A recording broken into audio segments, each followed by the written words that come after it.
Hello, Aries. Welcome to the Plaid Sheep Oracle. This is going to be a very interesting reading, I think, Aries, and I'm sort of feeling my way through it.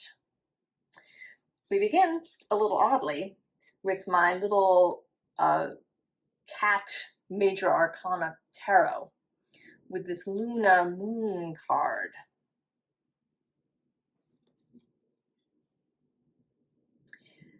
And I asked, actually, why the cat tarot? And there's something about getting out of the everyday, getting away from what is normally done, to do something that's unusual.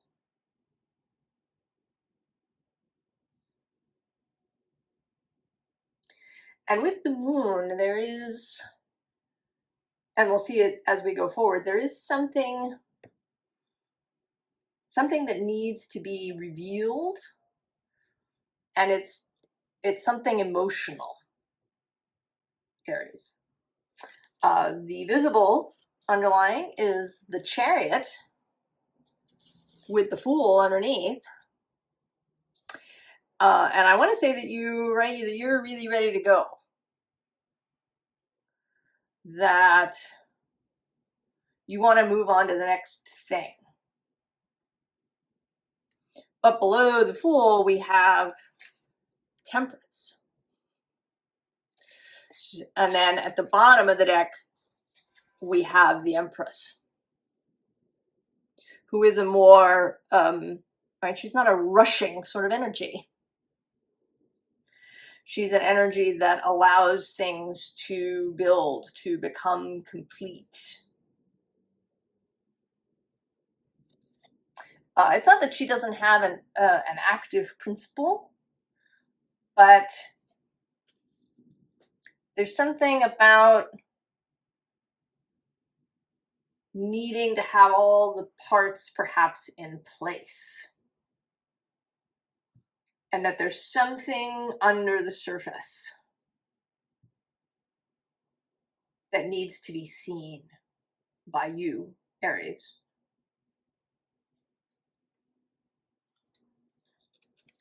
We start with this Three of Water. And, you know, normally it's a very celebratory card, but I'm sort of thinking that, you know, maybe you haven't been, right, you've been hiding something, some dissatisfaction, or something that doesn't fit, maybe. I think perhaps it's something that doesn't fit. An emotion or a desire, perhaps. You know, because this middle figure, although she's here smiling, she's not participating in holding the shell. And her hair, right, is here, and it's almost like it's leading away from this grouping. So if you've been sticking around in some group, if you've been apparently in agreement with people around you, if you've been going along with something, I don't know, any or all of these things. And, you know, I don't think that in any way you've been doing it in an underhanded or manipulative way. I think sort of on the contrary, you've been, you know, it's more yourself that you've been trying to mold or shape or restrict. And right below this is the Ace of Earth, right, with the new seed. And then I'm seeing now below her is this Page of Water, which is a, you know, a beginner's energy. And an energy of paying attention to the liminal. The pages are messengers. They bring messages. And the messenger of water is part of that liminal consciousness, ethereal space. So messages that come through dreams or through intuition, through divination, through any kind of non-standard avenue. You know, that snatch of overheard conversation that, right, is just something that you needed to hear.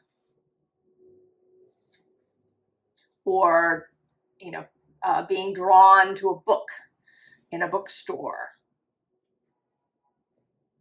or being drawn to watch a particular show or a particular movie that suddenly has something important to tell you. All of that is the page of water, the page of cups. And then at the bottom of the deck, we have the Queen of Water. And I don't believe that she is you. It's more like she's trying to get through to you. To unlock this thing, to acknowledge what it is that you're feeling, or what it is that you desire.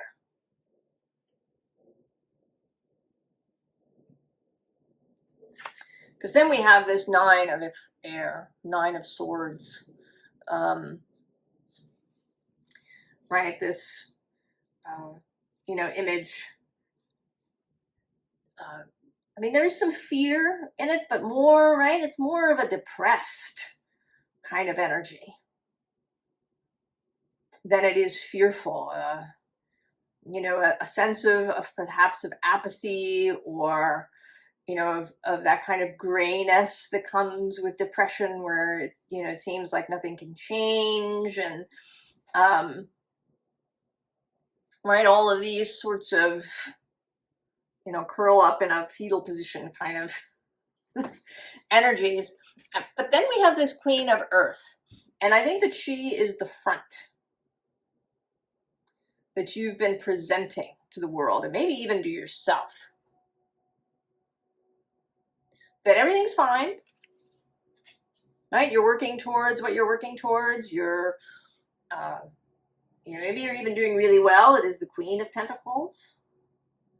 You might even be doing all the things, the sort of self-care things of making sure you get enough sleep and that you're eating well and all of these things. And they're important, but they may be masking this underlying issue. And it does seem to me that there's something that you're not reaching for, because, right, we have this World card here and this fairy reaching for this lantern.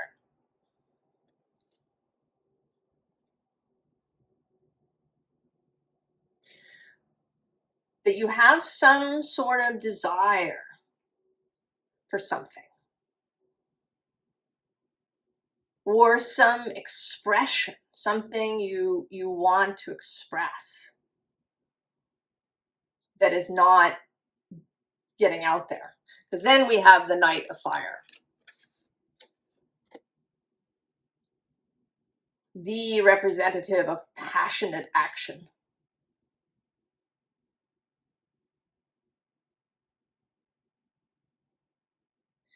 There's some, right, something is being held in check, is being held back, is pushed down, pushed under, not being acknowledged. And it may be that you don't even really know what it is. I think it could go either way, right? For different people watching this, that in some cases, maybe you really know what it is that you wish you could go do, and you've been shoving it away. Or, maybe you've wanted to express something. Maybe you wanted to express some passionate regard for a person. It might even be your own partner. If you kind of got together with somebody and you were both very you know, kind of outwardly successful and direct and very practical and sensible, and you know, you're going for what you want, and you know, these kinds of things. And what you really wanted, you know, was something more romantic. You wanted to, you know, write a passionate love letter, or you know, write some poetry, or you know, to express in some way a really romantic, passionate regard for someone. But because you've got this really, you know, like kind of partner relationship, maybe, you know, you feel like if you if you do this, that maybe they'll think you're crazy, or that you're, you know, needy, or you're right, and then they'll leave you. Or it could even be at work, you know, however, wherever this, right, that some sort of passionate emotional expression is being withheld.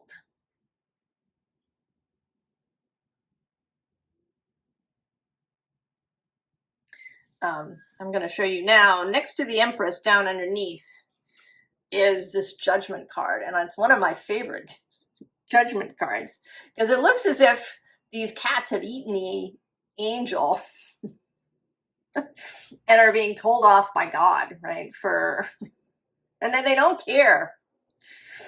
All right, the angel came with the horn, and they just ate the angel. Just, right, he's just got some feathers left here. Right, there's something here about going for what you want, regardless of what authority may have to say about it. I'm going to look now. I didn't before, but I'm going to look at the next card. What's that? Oh, see, the Tower.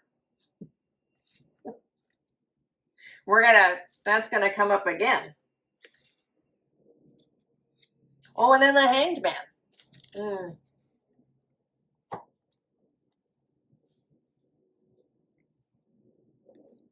So here we have the Fool. The Fool rushing in, the Fool just stepping out. This is, he is traditionally associated with air, the air element, but I associate the Fool with Aries, and sometimes with Uranus, but here, right, with Aries. And you know, actually, I often think of Uranus, he's said to be exalted in Scorpio, and there's various reasons for that. But I sort of feel like he's really exalted in Aries.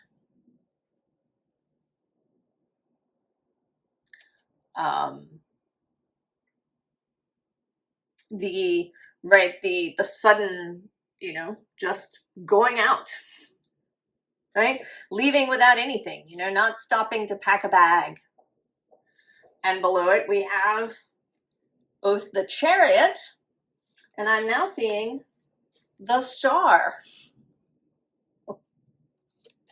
So there's something you want to do it, you want to go. And then at the bottom, we have the Tower. This electric impulse.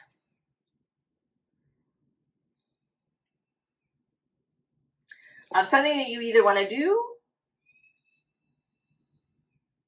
or express, or maybe it's almost like the very way that you want to live your life. You know, it's possible, Aries, that even, you know, Aries has this impulsive reputation, but that isn't always welcome. I mean, we do kind of exalt it. You know, we love adventures and all of these things, but we kind of love them over here, right? At one remove. We love them in our movies and our, you know, in these ways, but,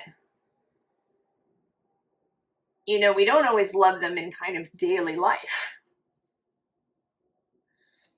Right? We tend to, you know, we want people who are on time and who are organized and multitasking and detail-oriented, and but also extroverted, and you know, right, these things. Achieving, but achieving within a particular set of parameters. That's not what you want, Aries. You know, I've actually been listening to this audiobook. It's a series of Agatha Christie stories that don't often get told. They're sort of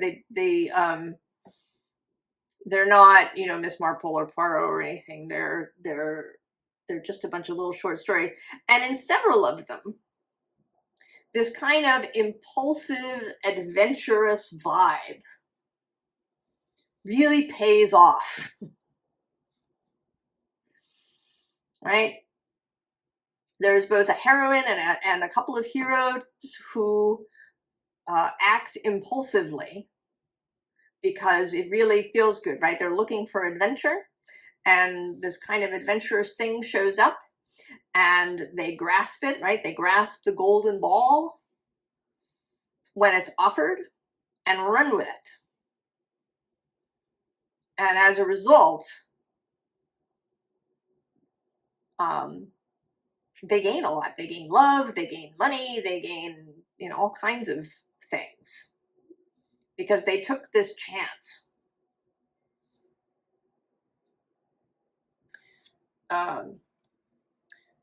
Then we have this 3 of Ether. And I often see this as these beetles actually repairing the heart rather than doing anything to it. They're sort of, you know, that your rose heart had been damaged in some way. I think, and I don't think here in the modern world you kind of get to adulthood without having your heart messed with in some way. You know, it might get broken, it might get damaged, it might get restricted, crushed. All right, I'm going to say in a cage, because we'll get to that too. And that these beetles are now repairing your heart. So there's some sort of repair work going on.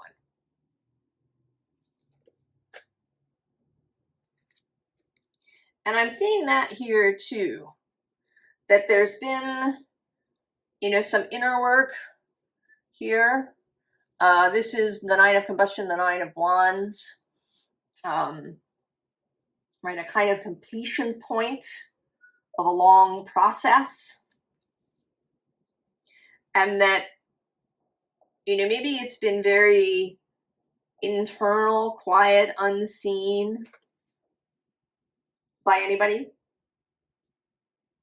It may be that even you haven't seen it. Possibly if you're having some transit to your 12th house, that that this is going on unbeknownst to you entirely. I mean, I think if you're here watching this tarot reading, that that you have been, you know, doing self-examination, self-awareness, spiritual practice, that you are trauma aware and these things. But with this moon, there really is a sense that something is going on that is unseen by you. And maybe because you have, that a lot of your focus has been in this, right, presenting this front. That everything is fine.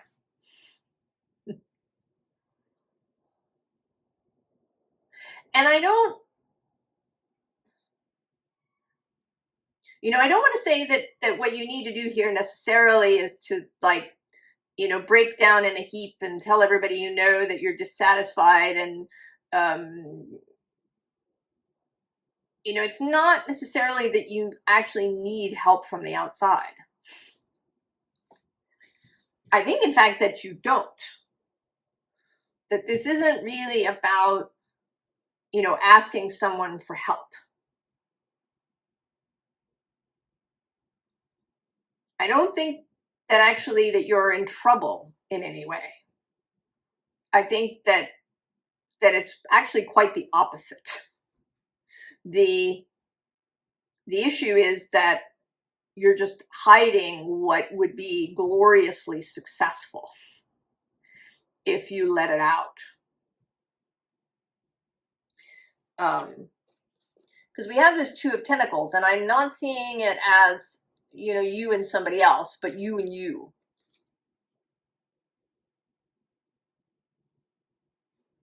That it's you seeing all of you, it's you becoming aware of this lunar work that has been going on under the surface.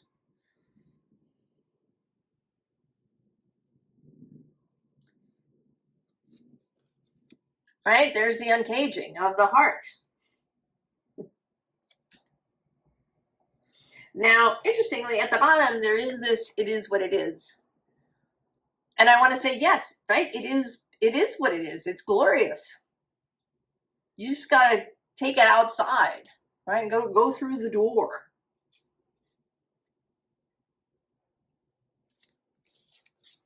Below this uncaging is this time machine. And I want to say that it's not so much that it's a time machine, but that it's, right, like it's an alarm or a countdown or a right, like a timer. It's about to go off. Then we have Waking the Lion, the power of purpose, and then Great and Full. So we reached some sort of moment, and there may indeed be, whenever you're watching this, some kind of transit that's happening. If you watch when I post it, Mars is retrograde in Leo, will move into Cancer and then back again. Jupiter is moving sextile to your sign back and forth in Gemini. There's been a Mercury retrograde that ends on Sunday, or rather that he turns direct on Sunday. That's in Sagittarius, which is trine Aries.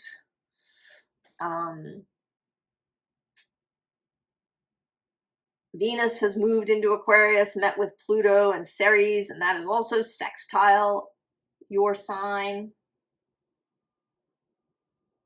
So there's a lot of possible stuff, possible triggers. Any or all of this could be happening in your 12th house. Particularly Jupiter moving through there. If you're later Gemini rising or Cancer rising,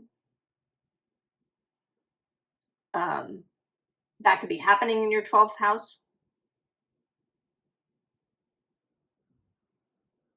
Or maybe your 4th house. That's, kind of about origins and who you are. Or your 5th house, trying to, right, move you towards your own accomplishment, your own fun, your own excitement, your own satisfaction.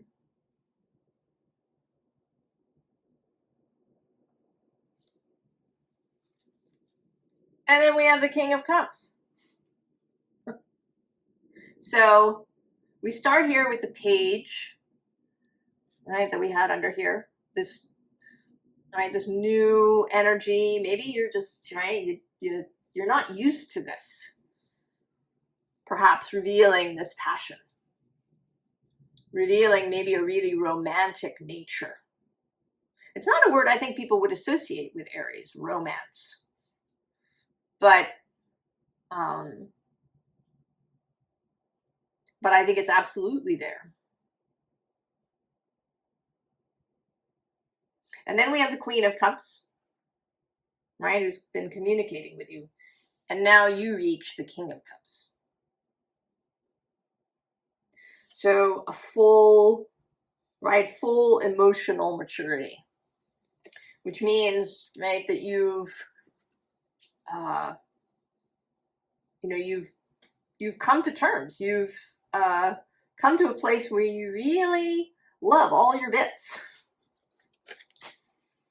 Anything that may have been a source of shame, particularly,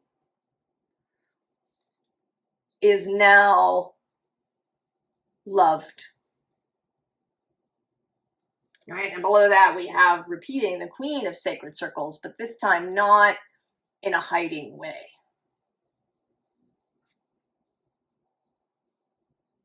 But in a nurturing way.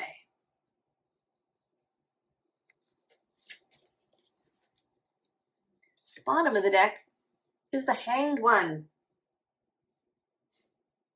Right? This birth, rebirth that's about to happen. And again, there's this sense of, you know, while there isn't, you know, a lot of activity, I often say that the Hanged Man is not a position of doing nothing. For me, it is a very active place. It's just that the activity is internal. Right? As with a baby in a womb, there's all kinds of things going on in there. But you can't see them on the outside. There's the gradual expanding that you see, but you don't, right? There isn't an awareness of, you know, all the amazing activity that's happening as this baby grows. So something, right? I think you are, right? You are aware that there is something. You know, that you've been initiating some work, that you've been doing things, that you've been, you know, rubbing up against people, doing your own divination, watching meetings, reading books, all of that, everything. Even those things that were not specifically your spiritual journey is part of it. So that it's been happening under the surface. And now it's going to become visible. Right? Because we have the Magician. And you know, when he came out, you know, his hand here is meant to be, right, there's an as above and so below. But it felt like, you know, now. Right? It's going to happen now. This is it. Or almost, you know, like his finger is sort of poised above some sort of button. Right? Or a switch. And then there's going to be this change from this Five of Cups, where there's, you know, a broken relationship, things not, right, people not talking to each other, maybe your internal parts not talking to each other, right, you unaware of what's going on, to this Five of Wands, which is collaborative. It's a collaborative process. And then the Wheel of Fortune. Right? There is a sign, there's this power of purpose. There's all these kind of wheel energies. There is this energy of Jupiter, who is linked to the Wheel of Fortune. We're also having, if you watch this when I post it, there has been a Sagittarius new moon. There's about to be a Gemini full moon on the 15th.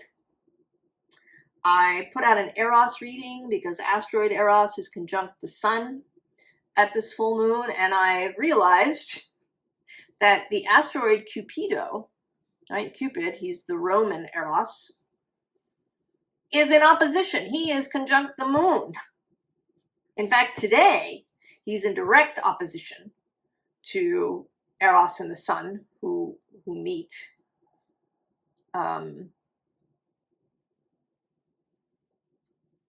almost exactly today. I think their exact conjunction is early tomorrow morning.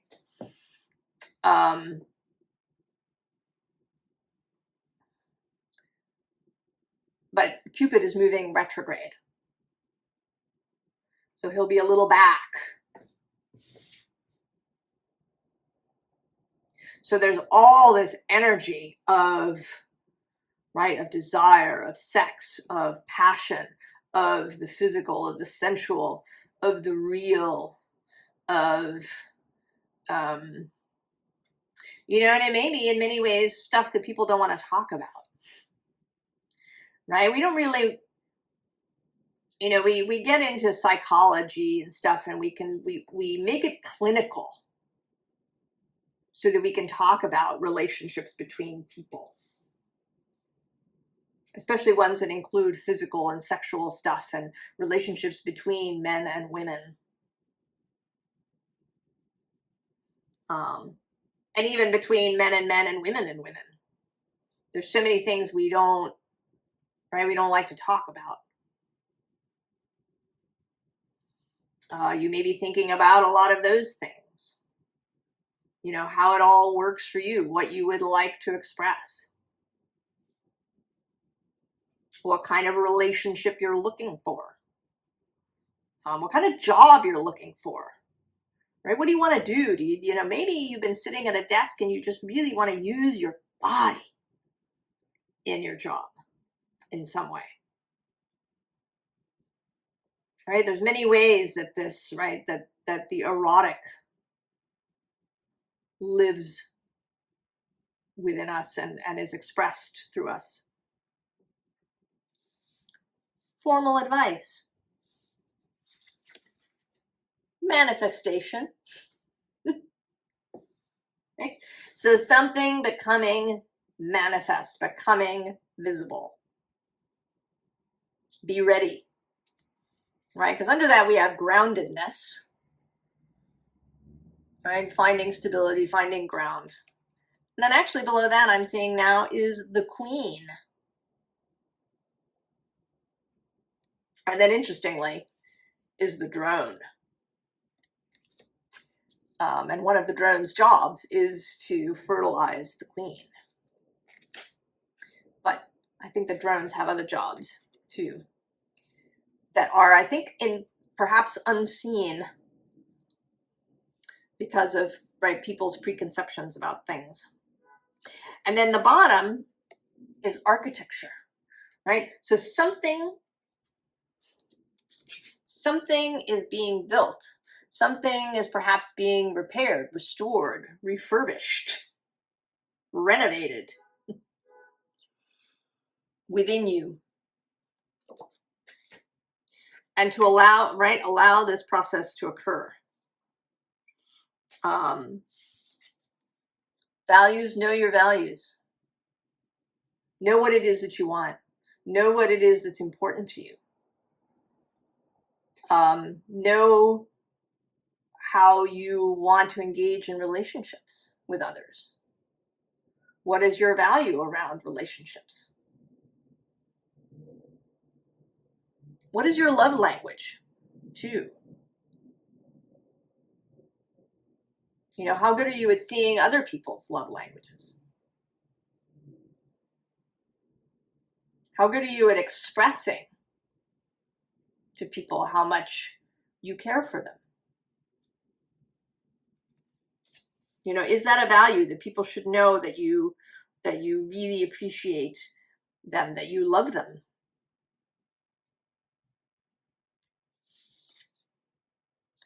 Then the mandorla, which is also the Vesica Pisces. These two, right, the two circles, right, kind of part of a Venn diagram. Things coming together. This is more of this and kind of, right, this energy, this integration of things, this coming together, this willingness to see these private, perhaps up until now, secret parts and desires, to bring them into the visible, to, right, to manifest this.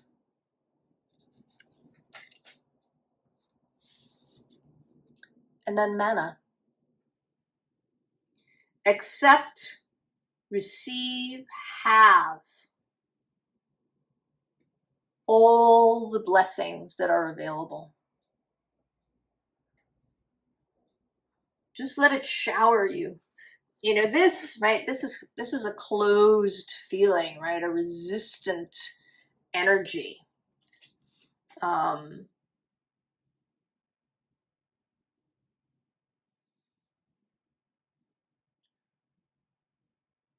Whereas this is open, right? Open to receiving.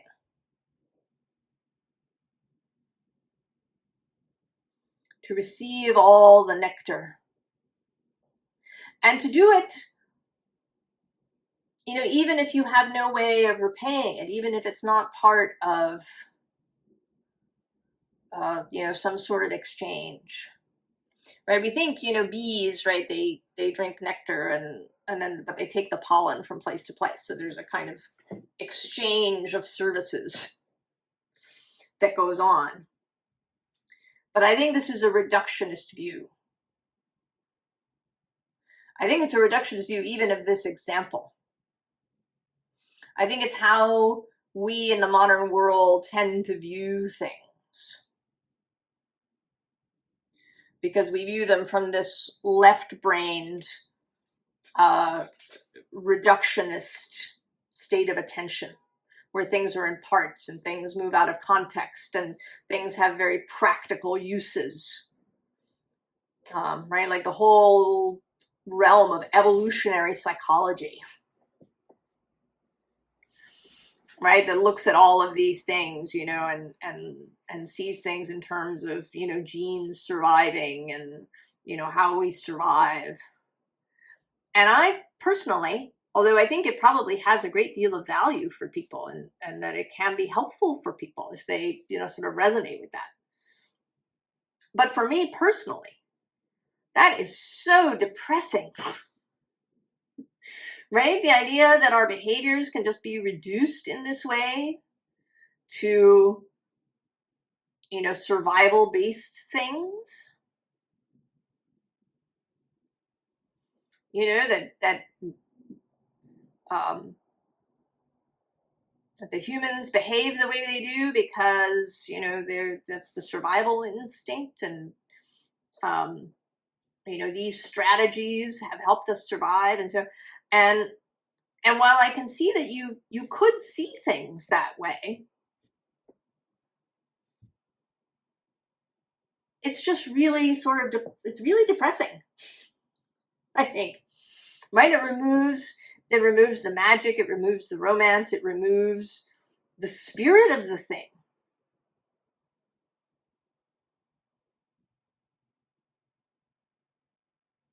And right, it is not, I think, how the Knight of Wands would really see it. And maybe that's, you know, maybe that's part of the connection, because Jupiter is moving through Gemini. And it is in this air space, this intellectual space, and the space of Gemini, which has, you know, can be open to so much data.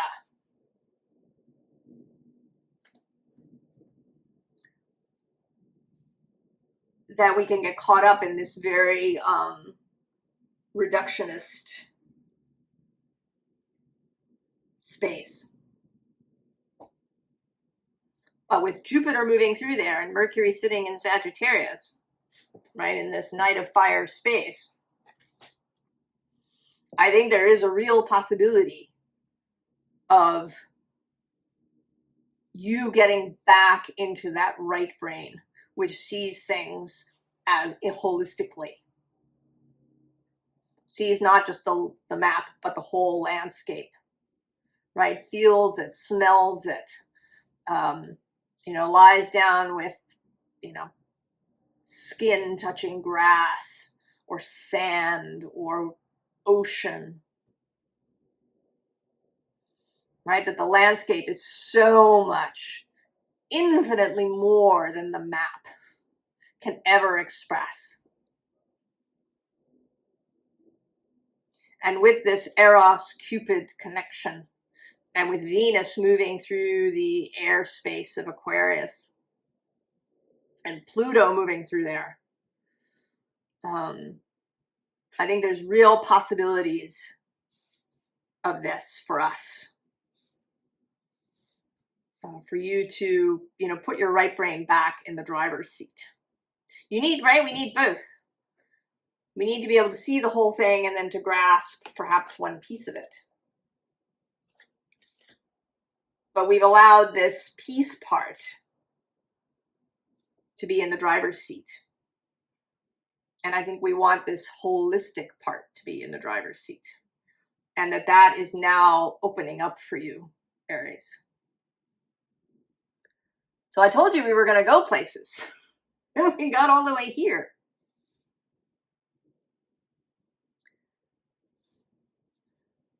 So I hope this is helpful to you, Aries. And I hope that you really feel this happening. Right? This waking the lion, this great and full, it's all wonderful. I wish you the very, very, very best. And I will see you next time. So long, Aries.